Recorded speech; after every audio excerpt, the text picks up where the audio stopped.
క్రితం ఇది అరసం నిర్వహిస్తున్నటువంటి అంతర్జాల కార్యక్రమాల్లో 192వ ప్రసంగాన్ని మనం ఈరోజు వినబోతూ ఉన్నాం. తెలుగులో సాహిత్య చరిత్రలో శీర్షికలో ఇది 26వ ప్రసంగం. డాక్టర్ డి చంద్రశేఖర్ రెడ్డి గారు రచించినటువంటి తెలుగు కావ్య పీఠికల పరిశీలనం 20వ శతాబ్దం తెలుగు పీఠిక విశ్లేషణ అంశం పైన ఈరోజు డాక్టర్ సిహెచ్ లక్ష్మణ్ చక్రవర్తి గారి ప్రసంగాన్ని మనం వినబోతూ ఉన్నాం. అయితే లక్ష్మణ్ చక్రవర్తి గారు మనకి గతంలో కూడా ఈ సిరీస్లోను అలాగే సాహిత్య విమర్శ సిరీస్లోను కూడా కొన్ని ప్రసంగాలు ఇచ్చి ఉన్నారు. ఇవాళ తెలుగు సాహిత్యంలో సాహిత్య విమర్శ పైన చాలా సీరియస్గా కృషి చేస్తున్నటువంటి వ్యక్తి. మనం సాహిత్య విమర్శ సిరీస్ నడిపినప్పుడు దాని మొదటి ప్రసంగం తెలుగు సాహిత్య విమర్శ పూర్వరంగం పేరుతో ఆయనే మొదటి ప్రసంగాన్ని చేస్తున్నారు మనకి. అట్లాగే కడియాల రామ్మోహన్ రాయ్ గారు రచించినటువంటి గ్రంథాలపైన, అలాగే సాహితీవేత్తగా సాహిత్య విమర్శకుడిగా వడల మందేశ్వరరావు గారి రచనలపైన కూడా వారు మనకు విశ్లేషణ అందించారు. ఈరోజు వారు వక్తగా మళ్ళీ మన వేదికపైకి వచ్చారు. ఈ కార్యక్రమానికి అధ్యక్షత వహించి కొనసాగించవలసిందిగా అరసం రాష్ట్ర కార్యదర్శి మిత్రుడు బిఎన్ సాగర్ గారిని సాధారణంగా ఆహ్వానిస్తున్నాను. వారు వక్తని పరిచయం చేస్తారు. తర్వాత అంశాన్ని విశ్లేషణని లక్ష్మణ్ చక్రవర్తి గారు కొనసాగిస్తారు. సాగర్ గారు. అందరికీ నమస్కారం అండి. అభ్యుదయ రచయితల సంఘం సంవత్సరాల తరబడి అప్రతిహాతంగా కొనసాగిస్తున్నటువంటి ఈ అంతర్జాల కార్యక్రమాల్లో 192వ కార్యక్రమం, అదేవిధంగా తెలుగు సాహిత్య చరిత్రలు అనే ఉపశీర్షికన ఈరోజు జరుగుతున్నటువంటి 26వ కార్యక్రమం. ఈ కార్యక్రమానికి హాజరైనటువంటి పెద్దలు, సాహితీవేత్తలు, మిత్రులందరికీ నమస్కారం. ఈరోజు డి చంద్రశేఖర్ రెడ్డి గారు వారి గ్రంథం తెలుగు పీఠిక పై మనకు సిహెచ్ లక్ష్మణ చక్రవర్తి గారు ప్రసంగిస్తారు. లక్ష్మణ చక్రవర్తి గారిని పరిచయం చేయడం అంటే దాదాపు లేదంటే ఒక 2-3 రోజులు పడుతుంది. అయితే దాన్ని కాస్త హస్వీకరించుకొని ఆయన్ని అతి కొద్ది సమయంలో ఆయన పరిచయం చేయడానికి ప్రయత్నం చేస్తాం. వీరు మెదక్ జిల్లా గుమ్మడిదల గ్రామంలో 1976 జూన్ 30వ తారీఖున వీరు జన్మించారు. మన ఇంట్లో వైఫై లాగా వీరి చుట్టూ చక్రవర్తులు అలా పరిభ్రమిస్తూ ఉంటారు. వీరి ఇంటి పేరే నల్లాం చక్రవర్తుల, వీరి పేరు కూడా కళ్యాణ్ చక్రవర్తి. అలాగనే ఈయన దాదాపు లేదంటే అభ్యుదయ రచయితల సంఘ అంతర్జాల కార్యక్రమంలోనే 4 ప్రసంగాలు ఇచ్చారు. ప్రసంగ చక్రవర్తి కూడా అని చెప్పుకోవచ్చు. వీరు 5వ తరగతి వరకు హైదరాబాద్లో ప్రాథమిక విద్యను పూర్తి చేసుకొని ఆ తర్వాత మద్రాసులో ద్రావిడ ఆగమనాలని అధ్యయనం చేశారు.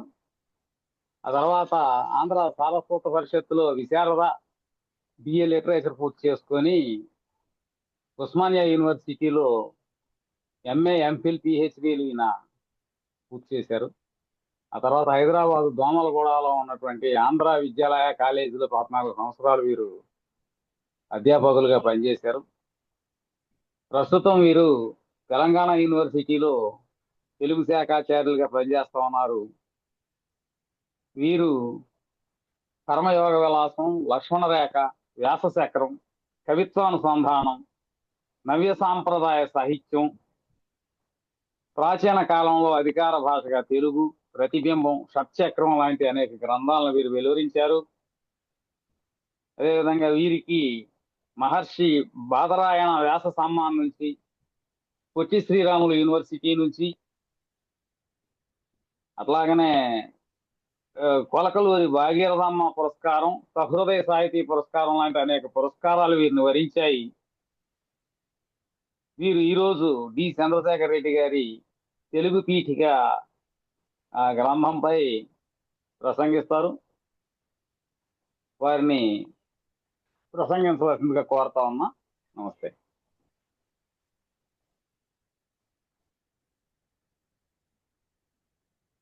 అన్మ్యూట్ చేసుకోండి సార్.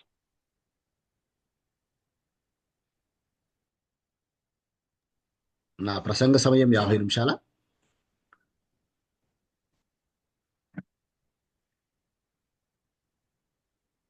నేను ఎంతసేపు మాట్లాడాలి అని అడిగాను. 50 నిమిషాల వరకు తీసుకోండి. ఓకే. కొంచెం అటు ఇటు ఓకే అయినా సార్. పర్లేదు. ఓకే. సభా సరస్వతికి నమస్సులు. వేదిక మీద ఉన్నటువంటి అభ్యుదయ రచయితల సంఘం నిర్వాహకులు, కార్యదర్శులు, అధ్యక్షులు, జిల్లా అధ్యక్షులు, పెద్దలు రాజపాళెం చంద్రశేఖర్ రెడ్డి గారికి, మా గురువు గారు కూడా ఉండి ఉంటారు బహుశా, డాక్టర్ డి చంద్రశేఖర్ రెడ్డి గారికి నమస్కారాలు. ఇంతకు ముందు 2-3 ఉపన్యాసాలు చేసిన ఆ ఉపన్యాసాలలో ప్రత్యక్షంగా నాకు పాఠం చెప్పినటువంటి గురువులను గురించి మాట్లాడే అవకాశం నాకు రాలేదు. అది వడలమందేశ్వరరావు గారు కావచ్చు, కడియాల వారు కావచ్చు, లేకపోతే సాహిత్య విమర్శలో ఉండేటటువంటి విషయాలు కావచ్చు. తెలుగు పీఠిక పై పరిశోధన చేసినటువంటి పెద్దలు ఆచార్య డాక్టర్ దుర్గంపూడి చంద్రశేఖర్ రెడ్డి గారు నాకు సారస్వత పరిషత్తులో పాఠాలు చెప్పినటువంటి గురువు. పాఠాలు చెప్పినటువంటి గురువు అని అంటే పాఠం చదువుకొని తర్వాత మా ఇంటికి వెళ్ళిపోవటం లాంటిదే జరిగినా కూడా, నేను పాఠాలు చెప్పడం మొదలైన తర్వాత నాకు వచ్చిన ప్రతి సందేహానికి ఎప్పుడు కావాలన్నా సరే కాలేజీకి పరిగెత్తినా, ఫోన్లో పలకరించినా, లేదా మరో సందర్భమైనా సరే నా అనుమానాల్ని లేకపోతే నాకున్న సందేహాల్ని నిరంతరం తీరుస్తూ అందరూ చూసేటటువంటి ఒకానొక కోణానికి భిన్నమైనటువంటి కోణంతో ఒక ఆలోచనను అందించేటటువంటి గురువులు చంద్రశేఖర్ రెడ్డి గారు.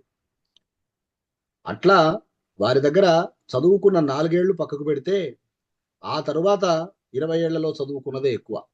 ఇప్పటికీ ఏ సందేహం వచ్చినా వెంటనే సంప్రదించేటటువంటి పెద్దల్లో వారొకరు. అది భాషా శాస్త్రం కావచ్చు, సాహిత్య విమర్శ కావచ్చు, లేకపోతే సాహిత్య చరిత్ర పరిణామాల విషయం కావచ్చు. అది వారితో నాకుండేటటువంటి దగ్గరి సంబంధం. వారి తెలుగు పీఠిక పైన నన్ను మాట్లాడటానికి ఎంచుకున్నందుకు అరసం వారికి కృతజ్ఞతలు అర్పిస్తూ, సాహిత్య పరిశోధన, సాహిత్య విమర్శ జమిలీగా నడిచేటటువంటి కొన్ని పరిశోధనా గ్రంథాలు ఉన్నాయి. అంటే పరిశోధన కోసం జాబితాని కుప్పపోయటం మాత్రమే కాకుండా ఆ జాబితాకి సంబంధించినటువంటి మౌలికమైనటువంటి విషయాల్ని వ్యక్తం చేస్తూ ఒక విమర్శనాత్మకమైనటువంటి కోణంలో కూడా దాన్ని చెప్పటం అన్న లక్షణం ఉన్నటువంటి గ్రంథాలు తెలుగు సాహిత్య పరిశోధన గ్రంథాలలో అరసం వారెన్నుకున్నటువంటి కొన్ని ఉన్నాయి. అదే సందర్భంలో అరసం ఎన్నుకోనటువంటి కొన్ని కూడా కనిపిస్తాయి. అంటే ఇక్కడ అనదలుచుకున్న మాట ఏమిటి అంటే, పరిశోధన, సాహిత్య విమర్శ ఈ 2 రంగాలలోనూ సమ ప్రాధాన్యంతో పనిచేసినటువంటి వ్యక్తులు సేకరణ మాత్రమే ఎక్కువ చేసి విశ్లేషణ దగ్గర వెనుకడుగు వేస్తూ ఉంటారు.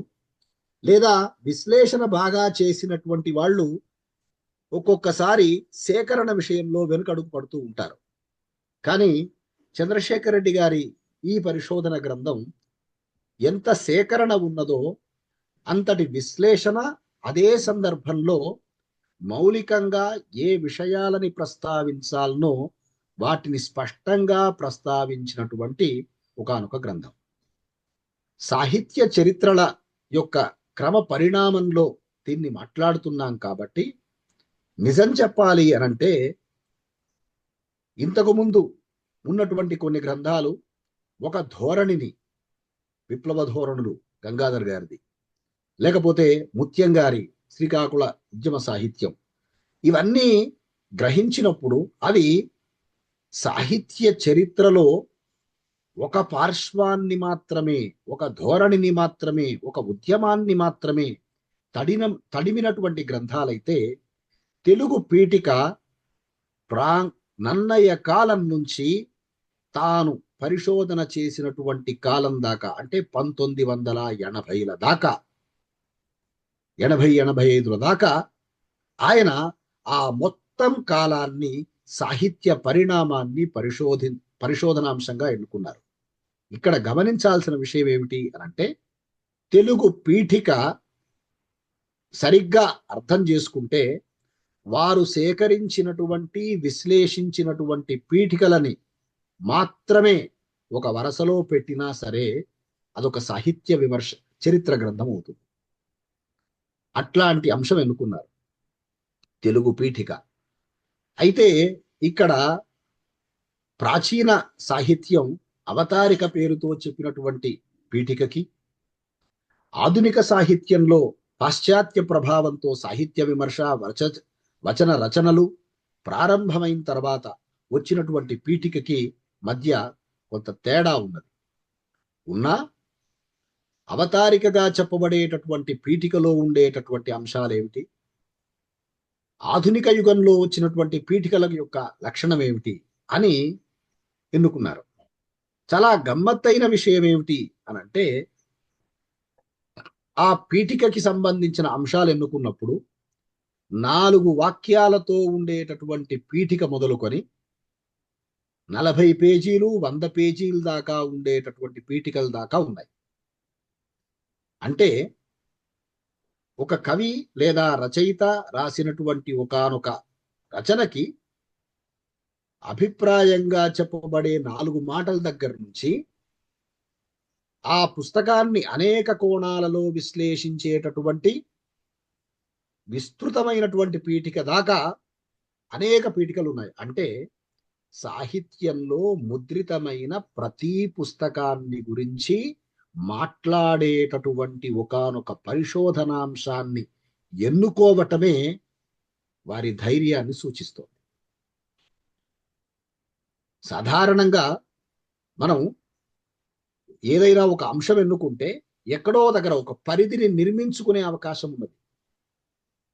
ఇక్కడ మీరు పీఠిక యొక్క లక్షణాలను చెప్పాలి అనంటే ఖచ్చితంగా 2 వాక్యాలున్నటువంటి పీఠిక మీరు చూడవలసిందే, 40 పేజీలు ఉన్నటువంటి పీఠిక మీరు చూడవలసిందే. అంటే తన సమకాలంలో ముద్రణ ప్రారంభమైన కాలం నుంచి ఏ ఏ రచనలన్నీ ముద్రితమయ్యాయో ఆ ముద్రిత రచనల్లో కవియే రాసుకున్నటువంటి పీఠికలు, ఆ కవిని గురించి రాసినటువంటి పీఠికలు అన్నిటినీ వడబోయటం అంటే ఒక పెద్ద సాహసమైనటువంటి పని. అందుకనే నేను ముందే ప్రస్తావించినట్టు సాహిత్య చరిత్ర మొత్తాన్ని అధ్యయనం చేసేటటువంటి ఒకానొక శీర్షిక తెలుగు పీఠిక. వారు 20వ శతాబ్దానికి మాత్రమే పరిమితమైనారు అంటే అర్థమేమిటి అనంటే 1900 కంటే ముందున్నటువంటి కావ్యాల సంగతి పక్కకు పెట్టండి, అవి పరిష్కరణలు ఆ రూపంలో వచ్చాయి. పూర్వరంగంగా దాని గురించి కూడా వారు మాట్లాడినారు. అంటే ఒక బైబిలో, లేకపోతే తాతాచారికతలో, లేకపోతే ఇంకో పుస్తకమో వచ్చి ఉంటే అలాంటి పుస్తకాలకు సంబంధించిన పీఠికల ప్రస్తావన అక్కడక్కడ చేశారు కానీ, లేదా వాటిని పెద్దగా ప్రస్తావించలేదు కానీ, మిగతా కావ్య సాహిత్యంగా చెప్పబడేటటువంటి వాటిలోనూ, ముద్రిత ప్రతులుగా వచ్చినటువంటి తర్వాత వచ్చినటువంటి రచనల్లోనూ ఏ రకమైనటువంటి పీఠికలు ఉన్నాయి అని సాకల్యంగా, సరళంగా మాట్లాడినటువంటి పరిశోధన గ్రంథం, సాహిత్య చరిత్ర గ్రంథం తెలుగు పీఠిక. దానికి వారు ఎన్నుకున్నటువంటి మార్గం 7 అధ్యాయాలు. ఆ 7 అధ్యాయాల్లో తొలి అధ్యాయం పీఠిక స్వరూప స్వభావాలు.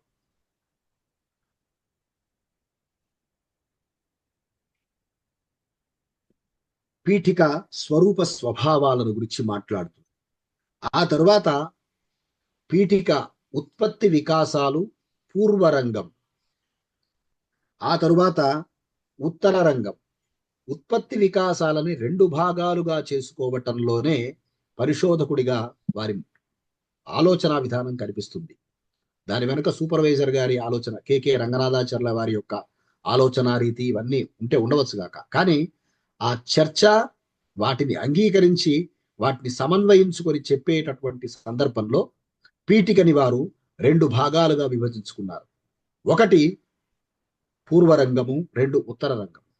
పూర్వరంగంలో ప్రాచీన కావ్యానికి సంబంధించినటువంటి ముద్రణ పీఠికలు, అవతారికలు ఇట్లాంటి విషయాలన్నీ ఉంటే, ఉత్తర రంగంలో ఉత్తర రంగంలో వచ్చినటువంటి మార్పు అంటే ప్రాచీన ఆధునిక అనేటటువంటివి సంస్కృతము నుంచి వచ్చినటువంటి వాటిని, ఇంగ్లీష్ నుంచి వచ్చినటువంటి వాటిని అన్నిటినీ కూడా పూర్వరంగంలో కొంత మాట్లాడి, ఆ తర్వాత తెలుగు సాహిత్యానికి సంబంధించినటువంటి విషయాల్ని ఉత్తర రంగంలో మాట్లాడారు. ఆ తరువాత ప్రాచీన కావ్య ముద్రణ పరిష్కృత ప్రతులుగా ఉన్నటువంటి కావ్యాలని ఎన్నుకొని వాటికి వచ్చినటువంటి పీఠికల్ని తరువాతి అంశంగా ఎన్నుకున్నారు, కావ్య ముద్రణ పీఠికల్ని. ఆ తరువాత కవిత్వ ఉద్యమ పీఠికలు మాత్రమే కాకుండా సాహిత్య చరిత్ర అంటే ఉద్యమ సాహిత్యమే అన్న అభిప్రాయం చాలా ప్రబలుతున్నటువంటి కాలంలోనే ఆయన ఉద్యమేతర కవిత్వం అన్న ఒకానొక శీర్షికని కూడా పరిశోధన గ్రంథంలో ఎంచుకొని, ఆ పరిశోధనా గ్రంథానికి ఉద్యమేతర కవిత్వం అని హేతువాదము, అనుభూతివాదము, సంప్రదాయవాదము వాటిలో వచ్చినటువంటి పీఠికల్ని కూడా తన పరిశీలనాంశంగా ఎన్నుకున్నారు. తన పీఠికలన్నీ కూడా కవిత్వ పీఠికల్ని కేంద్రంగా చేసుకున్నదే అయినా సరే 7వ అధ్యాయంలో కవిత్వేతర రచనలకు వచ్చినటువంటి పీఠికలని కూడా కొంత చర్చించారు. అయితే కవిత్వ రంగంలో వచ్చినటువంటి పీఠికల మీద జరిగినంత చర్చ కవిత్వేతర రంగంలో వచ్చినటువంటి పీఠికల మీద అంతగా జరగలేదు. బహుశా వారు తెలుగు పీఠికలో కవిత్వం మాత్రమే ప్రధానంగా ఎన్నుకోవటానికి అవతారికా సంప్రదాయం కావ్యంలోనే ఉండటం, ఆధునిక కవిత్వంలో పీఠికల ప్రాధాన్యం కవిత్వంలోనే ఎక్కువగా కనిపించటం, ఇలాంటి కారణాలు బహుశా కవిత్వానికి వారు పరిమితం కావటానికి కారణమై ఉండవచ్చు. అయినా ఒక అధ్యాయంలో తరువాతి పరిశోధకులకు అవసరమైనటువంటి ఒకానొక కవిత్వేతర ప్రక్రియల్లో కూడా పీఠిక నిర్వహించినటువంటి పాత్ర ఏమిటి అని వారు ఒక అధ్యాయంలో మాట్లాడారు. ఇది స్థూలంగా వారు వేసుకున్నటువంటి ప్రణాళిక. ఈ ప్రణాళికే చెప్తోంది ఏమని, మొత్తం తెలుగు సాహిత్యాన్ని తాను ఏ రూపంలో గమనిస్తున్నాను అని. ఇక్కడ చాలా మౌలికంగా వారు సాహిత్య ప్రక్రియా వికాసాన్ని సూచించేటటువంటిది, అంటే పీఠిక అన్నది ఎలా ప్రారంభమై ఎలా కొనసాగుతూ ఉన్నది అనేటటువంటి ఒకానొక అంశం మౌలికమైనటువంటిది. ఇక్కడ తెలుగులో పీఠిక అనేటటువంటి ఒక ప్రక్రియ ఏ రకమైనటువంటి వికాసాన్ని పొందింది అని ఆధునికంగా తెలుగు సమాజానికి అర్థం చేయించడానికి ప్రయత్నం చేసినటువంటి గ్రంథం తెలుగు పీఠిక. తెలుగు పీఠికకు ఉండేటటువంటి ప్రత్యేకత ఏమిటి అని వారు ఏమంటారు అని అంటే, ఒక్క పీఠిక కవిత్వానికి సంబంధించి కావచ్చు, నవలకి సంబంధించింది కావచ్చు, ఇతర సాహిత్య ప్రక్రియకి సంబంధించింది కావచ్చు. పీఠిక చేసే పని ఏమిటి అని అంటే, సాహిత్య సిద్ధాంతాలు, అందులో ఉన్న భాష, అందులో ఉన్న చరిత్ర, అందులో ఉన్న సామాజిక జీవితం, అందులో ఉన్న సాంస్కృతిక అంశాలు, పీఠిక వీటన్నిటినీ అధ్యయనం చేయటానికి పునాదిగా ఉండేటటువంటి అంశము. అయితే పీఠికని చులకన చేసినటువంటి ఒకానొక సమాజం కూడా మనకి కొంత కనిపిస్తుంది. దానికి కారణం కూడా సమాజమే, సాహిత్య సమాజమే. అదేమిటి అంటే పీఠికా పాండిత్యం అని ఒక మాట ఉంది. పీఠిక చదువుకొని మాట్లాడుతూ ఉంటారు, ప్రిఫేస్ చదివి మాట్లాడుతుంటారు, పుస్తకంలోనికి పోరు అనేటటువంటి అభిప్రాయం ఒకటి ఉంది. అక్కడ పీఠికని తక్కువ చేసినట్టుగా అంటే పీఠికను చదువుకొని మాట్లాడే వాళ్ళు ఎక్కువయ్యారు, పుస్తకం చదవట్లేదు అనేటటువంటి మాట అంటున్నారు. అక్కడ దాని ఉద్దేశం ఏమిటి అంటే పుస్తకం కంటే ఒక్కొక్కసారి పీఠికే ఎక్కువ మాట్లాడుతుంది. అలాంటి సందర్భంలో అసలు పీఠిక అసలైనటువంటి పుస్తకం దగ్గరికి వెళ్ళేటటువంటి ఒకనొక అంశంగా దాన్ని గ్రహించినప్పుడు ఈ సమస్య దూరం అవుతుంది. ఇది మొదటి అంశం. రెండవది, మౌలికంగా పీఠికను గురించి వారు మాట్లాడిన సందర్భంలో పెద్దలందరూ కూడా చెప్పే మాటే. అదేమిటి అని అంటే వ్యాసం రాయటానికి, మీరు ఒక రచన చేసుకోవటానికి ఎవరి ప్రమేయము అక్కర్లేదు. మీ మనసులో ఉన్నటువంటి ఆలోచనల్ని, మీ మనసుకు తోచినటువంటి ఆలోచనల్ని మీరు హాయిగా పుస్తకం మీదకి, పేపర్ మీదకి తెచ్చి మాట్లాడుకుంటూ వెళ్ళగలరు. కానీ పీఠిక అన్నటువంటి ఒకానొక అంశం ఎట్లా ఉంటుంది అని అంటే రచయిత యొక్క అభిప్రాయాన్ని, మీ అభిప్రాయాన్ని సంవదించి మాట్లాడాలి. సంవదించి అంటే వ్యతిరేకించకూడదు అనే అర్థంలో కాదు. అక్కడ ఒక సంభాషణగా ఉండవచ్చు అక్కడ ఆ ఇద్దరి మధ్య. కాబట్టి పీఠిక రచయిత అభిప్రాయాలతో కలిసేది కావచ్చు, కలవనిది కావచ్చు. కానీ పీఠికకి రచన లేకపోతే పీఠిక లేదు. అంటే మిగతా ప్రక్రియలకి మనసులో కలిగినటువంటి భావాలు, ఆలోచనలు రచనా రూపాన్ని పొందితే పీఠికకు మాత్రం రచనే పునాది అని ఒక మౌలికమైనటువంటి సూత్రాన్ని ప్రతిపాదించి దాని నుంచి ముందుకు వెళ్తారు చంద్రశేఖర్ రెడ్డి గారు.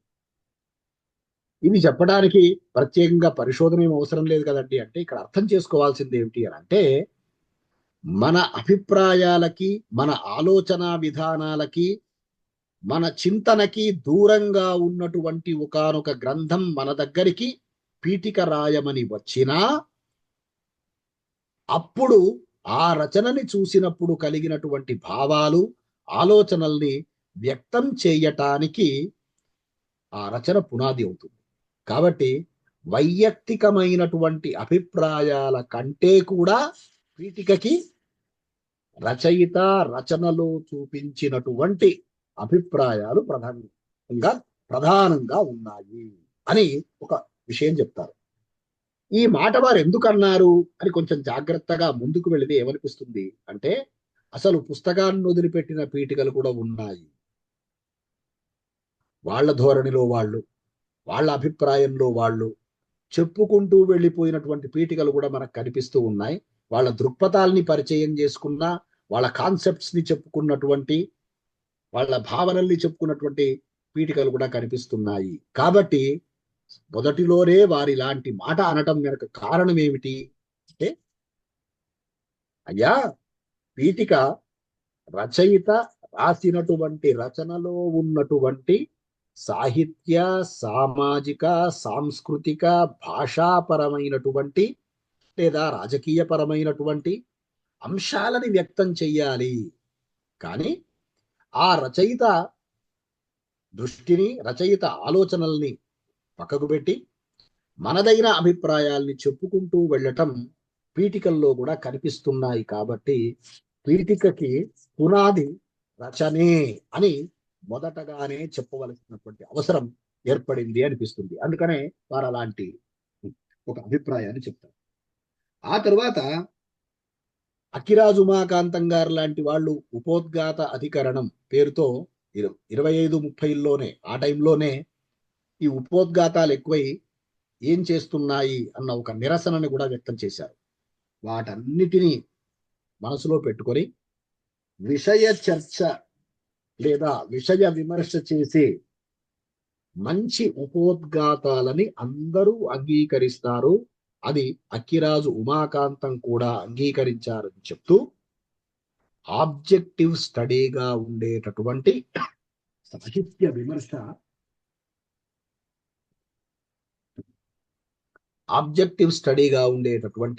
సాహిత్య విమర్శ దృష్టితో ఉన్నటువంటి పీఠికలు ఎప్పుడూ సాహిత్యంలో ఒక పాత్రను నిర్వహిస్తాయి అని. అయితే వారు చేసినటువంటి గొప్ప పని ఏమిటి అని అంటే, ఇంతకుముందే నేను ప్రస్తావించినట్టు 4 వాక్యాలు ఉన్నది పీఠికే, 40 వాక్యాలు ఉన్నది పీఠికే, 40 పేజీలు ఉన్నది పీఠికే. ఏం చేయాలి? ఈ సమస్య ఉన్నది. అందుకని వారు సాహిత్య చరిత్రకు విమర్శకు ఏ రకంగానూ పనికిరానటువంటి పీఠికల్ని నా పరిశీలనాంశంగా నేను ఎన్నుకోలేదు అని చాలా స్పష్టంగా మొదటే చెప్పారు. దాని ద్వారా వారు ఏం చేశారు అంటే, 4 వాక్యాలలో ఒకానొక అభిప్రాయం చెప్పి సాహిత్య చరిత్రలో దానికి ఒక ముద్ర ఉంటే దాన్ని తీసుకున్నారు. 400 పేజీలుండి లేదా 40 పేజీలుండి సాహిత్య చరిత్రలో అది ఒక ప్రధానమైన పాత్ర నిర్వహించకపోతే దాన్ని తీసుకోలేదు. అంటే చాలా స్పష్టంగా సాహిత్య విమర్శ చరిత్ర క్రమ పరిణామాన్ని లేదా ఆ క్రమాన్ని మరింత పెంచేటటువంటి ఒకానొక పరిస్థితిని ఆ పీఠిక ఏ రీతిలో కలిగించింది అన్న ఒకానొక అవగాహనతో సాహిత్య చరిత్రకు సాహిత్య విమర్శకి అవసరం లేనటువంటి పీఠికలు తన పరిశీలనలోకి రావు అని చాలా స్పష్టంగా ముందు చెప్తున్నారు. ఆ తర్వాత పీఠికల్ని వారు ఒక 6-7 రకాలైనటువంటి విభజనలుగా చేసుకున్నారు. ప్రక్రియాపరమైన పీఠికలు, తర్వాత పీఠికా రచయిత అంటే గ్రంథకర్త పీఠికాకర్త ఉన్నవి, గ్రంథకర్త మరో రచయిత ఉన్నవి. అంటే నేను రాసిన పుస్తకానికి నేనే పీఠిక రాసుకోవడం ఒక పద్ధతి అయితే, నేను రాసిన పుస్తకానికి మా గురువు గారితో అలాగే రాజపాలెం గారితో రాయించుకున్నటువంటి పీఠిక మరో రకమైతే, గ్రంథకర్త రచనకి ప్రచురణకర్త రాసేటటువంటి పీఠిక మరో రకమైతే, లేదా పరిష్కర్త లేకపోతే సంపాదకుడుగా ఉండేటటువంటి వాడు రాసేటటువంటి పీఠిక మరో రకమైంది. అంటే పీఠికా రచయితలు ఎన్ని రకాల వాళ్ళు అంటే, స్వీయ రచయిత, స్వీయ రచనకి వాడే రాసుకున్నవాడు, తన రచనకి ఇంకొకళ్ళు రాసిన వాళ్ళు, ప్రచురణకర్తగా ఉన్నవాడు రాసింది, పరిష్కర్త లేదా సంపాదకుడు రాసింది. ఇలా అలాగే బంధువులు రాసిన పీఠికలు కూడా ఉన్నాయి.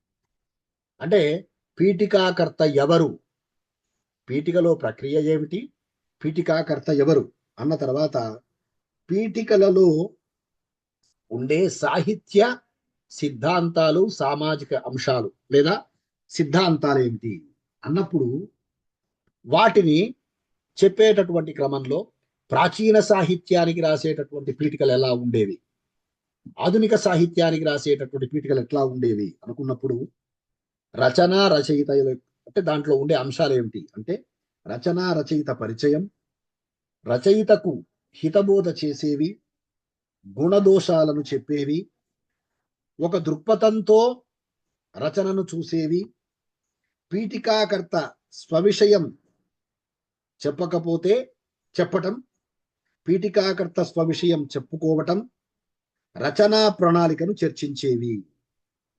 ఇవి ఇన్ జనరల్ గా ఉండేవి. ఇక్కడ స్వీయ పీఠికలో చేరేటటువంటి అంశాలు ఏమిటి అంటే, పీఠికాకర్త స్వీయ విషయం, రచనా ప్రణాళిక. ఇది గ్రంథానికి పీఠిక రాసేటటువంటి వ్యక్తి కంటే కూడా ఆ గ్రంథాన్ని రాసిన వ్యక్తికే ఎక్కువగా తెలుస్తుంది. కాబట్టి ఆ పీఠికాకర్త చెప్పుకున్నప్పుడు ప్రత్యేకంగా ఏం తెలుస్తాయంటే, ఆ రచన చేయటంలో తాను పడ్డ శ్రమ తెలుస్తుంది. అది పీఠికాకర్తకి అంతగా అవగాహన ఒక్కొక్కసారి రాకపోవచ్చు. కాబట్టి అందులో ఉండే ఇష్టానిష్టాలు, పాండిత్య ప్రకర్ష, స్వీయ విన్యాసం వంటివన్నీ కూడా రచయిత తన గురించి తాను చెప్పుకున్న వాటిలో చేరతాయి. మిగతావన్నీ ఇంచుమించుగా పీఠికాకర్తకి ఈయనకి మధ్య ఒక మౌలికంగా కనిపించే అంశం.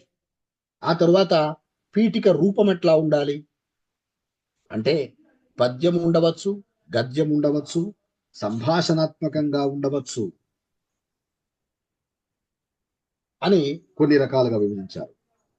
అట్లాగే పీఠిక గ్రంథాల యొక్క భేదాలు ఏమిటి అంటే కావ్యావతరిక పీఠికలు వేరు, పరిష్కరణ ముద్రణ పీఠికలు వేరు, లక్షణ గ్రంథాల పీఠికలు వేరు, ఆధునిక రచనల పీఠికలు వేరు, కవితా సంపుటులకు కవితా సంకలనాలకు. ఇక్కడ సంపుటి సంకలనం అన్న దాన్ని కూడా చాలా స్పష్టంగా పరిభాష దృష్టితో వారు వాడారు. ఒకరు రాసినటువంటి రచన సంపుటి అయితే, రాసిన ఒక 50 కవితలు సంపుటి అయితే 10 మంది కలిసి ఒక అంశం మీద రాసినటువంటి కవితలు 100 కవితలు లేదా 100 మంది రాసిన కవితలు సంకలనం అవుతాయి. అలాంటి సంకలనాలకు వచ్చినటువంటి పీఠికలు వాటిని కేంద్రంగా చేసుకొని ఒక విభాగం చేశారు, అంటే గ్రంథాన్ని బట్టి. అట్లాగే పీఠికలో భాష ఎలా ఉంది అంటే ఇంగ్లీషు, తెలుగు, సంస్కృతము, తెలుగు పుస్తకాలకి హిందీలో రాసినటువంటివి, ఇతరం అనేటటువంటి పద్ధతిలో వాటిని విభజించారు. అంటే పీఠిక అనే ఒకానొక రూపాన్ని మొట్టమొదటగా స్పష్టంగా మనకు పరిచయం చేస్తారు. పరిచయం చేసి వివిధ పీఠికల్ని, వివిధ రచయితలు చెప్పినటువంటి మాటల్ని, వాటన్నిటినీ పీఠిక ఉండే నిర్వచనాల్ని లేదా నిఘంటువులు చెప్పినటువంటి నిర్వచనాల్ని వీటన్నిటినీ గ్రహించి వారు ఒక నిర్వచనం ఇచ్చారు. కొంచెం నిర్వచనం సుదీర్ఘమైంది అయినా ఒక గ్రంథానికి ముందు ఆధారాలు, చరిత్ర, పరిధి, ప్రణాళిక, పద్ధతి, ప్రయోజనం, లక్ష్యం మొదలైన వాటిని వివరిస్తూ సహకరించిన వారికి కృతజ్ఞతలు చెప్తూ గ్రంథాన్ని అర్థం చేసుకోవటానికి అవసరమయ్యే అధిక సమాచారాన్ని అందించే ప్రత్యేక వ్యక్తిత్వం కలిగిన రచన పీఠిక అని ఒక నిర్వచనాన్ని ఇచ్చారు. అయితే ఈ నిర్వచనంలో సహకరించిన వారికి కృతజ్ఞతలు చెప్తూ అన్న ఒకానొక మాట ప్రాచీన కావ్య పరిష్కరణలకు వర్తించేది. అలాగే తెలుగు పరిశోధనను లేకపోతే సాహిత్య అకాడమీను లేకపోతే మరో సంస్థను ఒక పుస్తకాన్ని ప్రచురిస్తుంది. ఆ పుస్తకంలో వివిధ వ్యక్తుల వ్యాసాలు, వివిధ వ్యక్తుల యొక్క కవితలో, వివిధ వ్యక్తుల యొక్క కథలో వచ్చి చేరాయనుకోండి, అప్పుడు ఆ రచనలోకి వాటన్నిటినీ తీసుకోవటానికి అనుమతి ఇచ్చినటువంటి వారందరికీ కూడా కృతజ్ఞతలు చెప్పటం అన్నది ఆ మాటకి అర్థం. ఇక్కడ కృతజ్ఞతలు చెప్పవలసిన అవసరం ఏమిటి? ఒకరు రాసుకున్న పుస్తకానికి ఒకరు అంటే ఆ నిర్వచనాన్ని జాగ్రత్తగా గమనించినప్పుడు వారు ఒక రచయిత రాసిందనో, ఒక రచయిత సంపాదకుడుగా కూర్చిందనో, లేకపోతే ఒక సంపాదకుడు కూర్చిన దాని మీద తాను రాస్తున్నదనో, లేదా తానే సంపాదకుడై తానే పీఠిక రాస్తున్నదనో, లేదా కావ్య పరిష్కరణ అను ఇన్ని రకాలైనటువంటి అంశాలని ఒక్కొక్క దానికి ఒక్కొక్క రకమైనటువంటి నిర్వచనాన్ని ఎన్నుకోకుండా చాలా స్పష్టంగా ప్రాచీన, ఆధునిక, కవిత్వ, కవిత్వేతర ఇతర ప్రక్రియలన్నిటికీ కూడా అన్వయించే విధంగా ఒక నిర్వచనాన్ని తయారు చేశారు. దాంట్లో చాలా జాగ్రత్తగా గుర్తించవలసింది చరిత్ర, ఆధారము, పరిధి, ప్రణాళిక, పద్ధతి, ప్రయోజనం, లక్ష్యం. ఆ రచనకి ఎలా ఉన్నాయి అవి మాట్లాడాలి. అలా మాట్లాడుతూ వ్యాసంలాగా అనిపించకపోవటం అన్నది మరో కత్తి మీద సాము. ఇవన్నీ వ్యాసానికి కూడా వర్తిస్తాయి కదా, మామూలు వ్యాసానికి కూడా వర్తిస్తాయి కదా. అందుకని దానికంటే భిన్నంగా అంటే మూల రచయిత లేదా ఆ పుస్తకాన్ని వ్యక్తం చేసే విధంగా దీనికి రాయటం. అంటే వ్యాస నిర్మాణానికి, పీఠికా నిర్మాణానికి వ్యాసంగానే భావించేటటువంటి వాళ్ళు చాలా మంది ఉన్నారు. పీఠిక రాయటం వేరు, వ్యాసం రాయటం వేరు. కాబట్టి ఆ ప్రత్యేక వ్యక్తిత్వం అన్న మాట వాడాల్సి వచ్చింది. అలాంటి ఒకరొక రెండవది ఒక రకంగా ఇంతకు ముందే ప్రస్తావించుకున్నట్టు పరకాయ ప్రవేశం చేయాల్సిన అవసరం కూడా పీఠికాకర్తకు ఉంటుంది, రచయితలోకి, ఆ రచనలోకి. అందుకని దీన్ని రాసేటటువంటి ఒకానొక మెలకువకు ఒక స్పష్టమైనటువంటి నిర్వచనం ఇచ్చారు. రూపపరంగా 6 భేదాలు, ఆ రకంగా చాలా స్పష్టంగా, అంటే ఎక్కడ ఒక వాక్యం అలా థీసిస్ రాయొచ్చా, ఒక వాక్యం తీసేయటానికి, ఒక వాక్యం కొత్తగా చేర్చడానికి అవకాశం లేకుండా చెప్పేటటువంటి ఒక స్వభావం అందులో కనిపిస్తుంది. అట్లాగే కర్త ఎవరు అంటే కావ్యానికి సంబంధించినటువంటి పీఠికల చరిత్ర చెప్పే సందర్భంలో కేవలం సంస్కృత సాహిత్యాన్నే కాకుండా భారతీయ సాహిత్యాన్ని, అట్లాగే ఇంగ్లీషు సాహిత్యాన్ని, గ్రీకు, లాటిన్, ఆంగ్ల సాహిత్యాల్లో వచ్చినటువంటి వాటిని కూడా పీఠిక అన్నది ఎలా కనిపిస్తూ ఉంది. సృజనాత్మక రచనలైనటువంటి నాటకాల్లో కూడా ప్రస్తావన పేరుతో, నాందీ వాక్యాల పేరుతో ఉండే పీఠికలు ఎట్లా ఉంటాయి, వాటన్నిటిని గురించి మాట్లాడి చాలా నిడివి ఎంత ఉంటుంది, దాని కర్తలెవరు, ఈ విషయాలన్నీ మాట్లాడుతూ వారు చేసినటువంటి ఒక గొప్ప పని ఏమిటి అని అంటే, పీఠిక వల్ల ఉన్న ప్రయోజనం ఏమిటి అంటే, చాలా దాన్ని మొత్తం పీఠికల్ని 2 భాగాలు చేసుకున్నారు వారు. తన రచనకి తానే రాసుకున్న పీఠిక వల్ల ప్రయోజనం ఏమిటి, తన రచనకి ఇంకొకరు రాసినటువంటి పీఠిక వల్ల ప్రయోజనం ఏమిటి అని 2 భాగాలు చేసుకొని, స్వీయ పీఠికల వల్ల గ్రంథ నేపథ్యం, ఆ వస్తువు ఎన్నుకోవటంలో ఉన్న కారణాలు, రచయిత లక్ష్యం, వ్యక్తిగత జీవిత విశేషాలు స్వీయ పీఠికలో తెలుస్తాయి.